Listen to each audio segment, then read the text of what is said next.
सुप्रभात सभी को। कैसे हैं आप लोग? बेहतर होंगे उम्मीद करता हूँ ऐसे। ठीक है, जैसे कि मैंने आपको बताया था कि हम मध्य प्रदेश का इतिहास प्रारंभ करेंगे। मध्य प्रदेश का इतिहास पढ़ेंगे पहले, फिर उसका पढ़ेंगे राजनीति शास्त्र। 1956 तक का जो भी इतिहास रहेगा पाषाण युग से शुरुआत से तब तक का इतिहास पढ़ेंगे। उसके बाद राजनीति शास्त्र पढ़ेंगे और उसके बाद भूगोल और फिर अर्थव्यवस्था। ठीक है, यही हमारी रणनीति रहेगी। सर्वप्रथम समझते हैं, पहले आइए कि इतिहास क्या है। इतिहास का अर्थ होता है इति अर्थात जो घटित हो चुका है। यह एक संस्कृत शब्द है, सुना होगा। तो इतिहास का अर्थ है वो घटनाएं जो घटित हो चुकी हैं उनका काल क्रमिक विवरण क्या कहलाता है? इतिहास कहलाता है। क्रोनोलॉजिकल डिस्क्रिप्शन इंग्लिश में बोलते हैं काल क्रमिक विवरण को। ठीक है, तो जो घटित हो चुकी घटनाएं उन्हें कहा जाएगा इतिहास, उनका अध्ययन करेंगे हम। अब इतिहास यदि बात की जाए कि इतिहास के साक्ष्य क्या है, मतलब किस आधार पर हम ये कह सकते हैं कि इतिहास में ये घटनाएं हुई होंगी या कोई भी घटनाएं घटित हो चुकी हैं, सो उनके पीछे तथ्य क्या है। तो इन सब का आधार माना जाता है इतिहास जानने के स्रोत। ठीक है, इतिहास जानने के दो तरह के स्रोत हैं, या तो पुरातत्विक स्रोत हो सकता है या साहित्यिक स्रोत हो सकता है।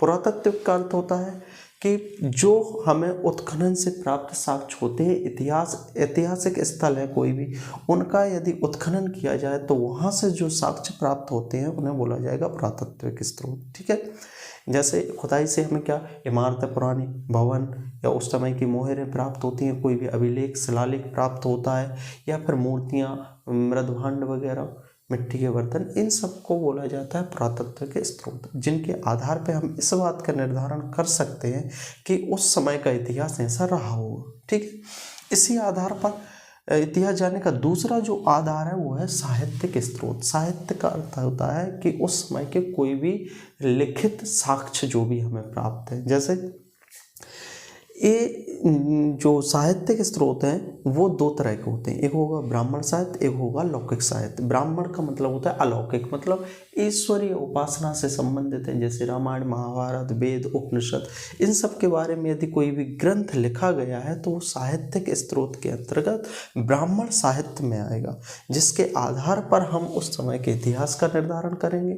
इसके अलावा इसी जैसे लौकिक साहित्य होता है जिसमें उस समय के किसी व्यक्ति का जीवनी लिखी होगी या फिर उसका यात्रा वृत्तांत लिखा होगा। ठीक है, उसके आधार पर हम यह कह सकते हैं कि उस समय की सामाजिक, राजनीतिक और आर्थिक स्थिति क्या रही होगी। ठीक है, अब इतिहास को जानने के हमें स्रोत पता चल गए। अब इतिहास का हमने अपनी सुविधा अनुसार वर्गीकरण किया है कि हम पढ़ेंगे सबसे पहले प्रागैतिहासिक काल, फिर उसके बाद चलेंगे ताम्रपाषाणिक काल या उसी को बोला जाता है आद्य ऐतिहासिक काल, उसके बाद प्राचीन काल, मध्यकाल और आधुनिक काल। इस तरह से स्टेप बाय स्टेप चलेंगे। ठीक है, सबसे पहले है प्रागैतिहासिक काल। प्राग का मतलब होता है प्राचीन, जो पुरातन है, पुराना है। ठीक है, उसको बोला जाता है प्राग। ठीक, तो ऐसा इतिहास जिसका कोई लिखित साक्ष्य नहीं है। अब आप बोलोगे कि जब लिखित साक्ष्य नहीं है तो उसका इतिहास कैसे पता? तो हमें बहुत सारे पुरातत्व के स्रोत प्राप्त हुए जिनके आधार पर हम यह कह सकते हैं कि इनका लिखित साक्ष्य भले ही ना हो लेकिन ऐसा इतिहास रहा होगा। ठीक है, तो वो कहलाएगा प्रागैतिहासिक काल, जिसका कोई लिखित साक्ष्य नहीं है। ठीक है, प्रागैतिहासिक काल का मध्य प्रदेश में स्पेशली केवल मंदसौर में ही साक्ष्य प्राप्त हुए हैं, जिनमें तुंबड़ नदी है। तुंबड़ नदी के किनारे हमें प्रागैतिहासिक कालीन बस्तियां प्राप्त हुई हैं। प्रागैतिहासिक कालीन बस्तियां, 3 जो बस्तियां हैं मध्य प्रदेश में मंदसौर में प्राप्त हुई हैं, जिनमें मड़, अफजलपुर जिसे बोला जाता है, ठीक है, खड़ेरिया मारू और पाड़लिया मारू, ये 3 है। ये काफ़ी इंपॉर्टेंट है। ठीक है, मध्य प्रदेश में केवल प्रागैतिहासिक काल की बस्तियां केवल इन्हीं जगह पाई गई हैं, तुंबड़ नदी के किनारे। ठीक है, ज़्यादातर जो सभ्यताएं आप देखेंगे वो नदियों के किनारे विकसित हुई हैं। तो ये भी स्वाभाविक सी बात है, जो मानव रहा होगा उस समय वो भी नदी के किनारे रहा होगा, और वो कौन सी नदी थी? तुंबड़ नदी। ठीक है, तुंबड़ नदी क्या है? एक चंबल की सहायक नदी है जो लामगरा मंदसौर से निकलती है और 30 किलोमीटर की ट्रैवलिंग के बाद कहाँ पे गिर जाती है? चंबल नदी में, पीगाखेड़ी स्थान पर चंबल नदी में मिल जाती है। ठीक है, जब हम बात करते हैं इतिहास की, तो उस समय पुरातात्विक खुदाई से हमें कुछ अवशेष प्राप्त होते हैं। तो अवशेषों का काल का निर्धारण एक स्पेसिफिक विधि द्वारा किया जाता है, जिसे बोला जाता है C14 कार्बन डेटिंग विधि। ठीक है, अर्थात प्रत्येक सजीव में क्या उपस्थित है? कार्बन।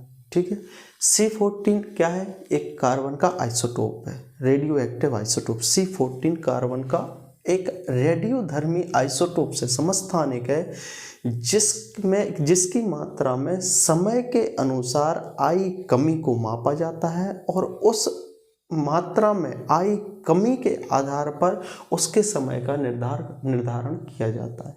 ठीक है, प्रागैतिहासिक काल में सबसे पहला जो पार्ट है, सबसे पहला इसका जो भाग है वो आता है पाषाण युग, मतलब जिसका कोई लिखित साक्ष्य नहीं है, प्रागैतिहासिक काल है, और उसमें सबसे पहला युग चला पाषाण युग का। पाषाण युग का अर्थ समझिए।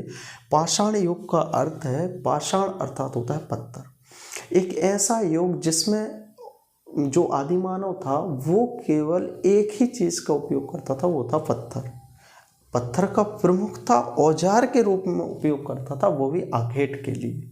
ठीक, तो इसलिए इसको कहा गया पाषाण युग। मध्य प्रदेश में पाषाण युग के जो साक्ष्य प्राप्त हुए हैं, हम सभी के साक्ष्य पढ़ेंगे कि मध्य प्रदेश में किन किन स्थलों से प्रागैतिहासिक काल के साक्ष्य यहाँ पे तुमन नदी के किनारे मिले, पाषाण युग के साक्ष्य नर्मदा नदी के किनारे मिले।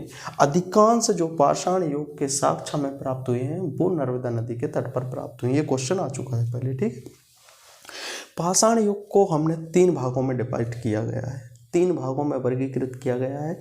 किस आधार पर? जैसे जैसे इनके जो औजार थे आदिमानव के, उनमें मॉडिफिकेशन होते गया, अपडेशन होते गया, उसके आधार पर इन्हें 3 भागों में बांटा गया है। ठीक है, सबसे पहला है पुरापाषाण युग, फिर है मध्यपाषाण युग, और फिर आता है नवपाषाण युग। पहले समझते हैं पुरापाषाण युग।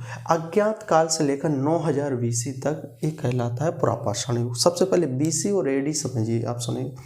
तो जो ईसा मसीह थे, उनके जन्म से पहले की चीज़ों को कहा जाता है BC, मतलब बिफोर क्राइस्ट। ठीक है, और उनके जन्म के बाद की चीज़ें कहलाती हैं एना डोमिनी, AD। ठीक है, तो पुरापाषाण युग का अर्थ ये है कि सबसे पहला पाषाण युग जिसमें प्राकृतिक रूप से पाए जाने वाले पत्थरों का उपयोग किसके रूप में किया जाता था? औजार के रूप में। और इस युग को ही कहा जाता था आखेटक एवं खाद्य संग्राहक युग। मतलब इस समय का जो आदि मानव था उसका प्रमुख कार्य था आखेट करना प्राकृतिक औजारों से, जो पत्थरों से निर्मित थे, और दूसरी बात थी कि उसका कार्य था खाद्य संग्राहक के रूप में। ठीक है, अब उसके बाद जो हथियार थे उन्हें थोड़ा सा अपडेट किया गया, जैसे कि उन्हें थोड़ा नुकीला किया जाने लगा। पहले प्राकृतिक रूप से उपयोग होते थे, अब उनकी मारक क्षमता बढ़ाई गई। कैसे? उनको नुकीला बनाकर। तो वो आता है मध्यपाषाण युग में। और इस समय इंसान ने पशुपालन का कार्य सीख लिया था, इसलिए इसे कहा जाता है कि आखेटक एवं पशुपालक का युग। ठीक है, उसके बाद आता है नवपाषाण युग। नवपाषाण युग का अर्थ है कि अब जो आदि मानव है वो उत्पादकता सीख गया था, भूमि में फसलों को उत्पादित करना सीख गया था, अर्थात खाद्य उत्पादक का युग है। ये है आखेटक एवं खाद्य उत्पादकता का युग। और इसमें जो हथियार थे या औजार थे आखेट के लिए उपयोग होते थे, उनमें और भी मॉडिफाइड कर दिया गया। लकड़ी के हत्थे, जो नॉर्मल सबसे पहले पत्थर, प्राकृतिक रूप से पत्थर औजार के रूप में उपयोग होते थे, इसमें नुकीले पत्थरों का उपयोग होता था, और इसमें हत्थे वाले या हस्त कुठार बोला जाता है, उन वाले औजारों का उपयोग आखेट के लिए किया जाता था। तो ये आज की हमारी क्लास कंप्लीट होती है। ठीक है, अब हम आगे यहाँ पे ये पढ़ेंगे कि मध्य प्रदेश में पाषाण युग, पुरापाषाण युग, मध्यपाषाण युग, नवपाषाण युग के जो साक्ष्य प्राप्त हुए हैं वो कहाँ कहाँ से प्राप्त हुए। स्पेशली पाषाण युग की बात करें तो इसमें आदमगढ़ की गुफाएं, भीमबेटका की गुफाएं, जो कि विश्व की सबसे बड़ी शैल चित्र गुफाएं हैं, वो है आपके भीमबेटका की गुफाएं रायसेन अब्दुल्लागंज में। इन सब के बारे में पढ़ेंगे। हाफचंद की गुफाएं। ठीक है, बहुत बहुत धन्यवाद। उम्मीद करता हूँ कि आपको समझ में आया होगा और आप मुझे भी समझने का प्रयास करेंगे। बहुत बहुत धन्यवाद।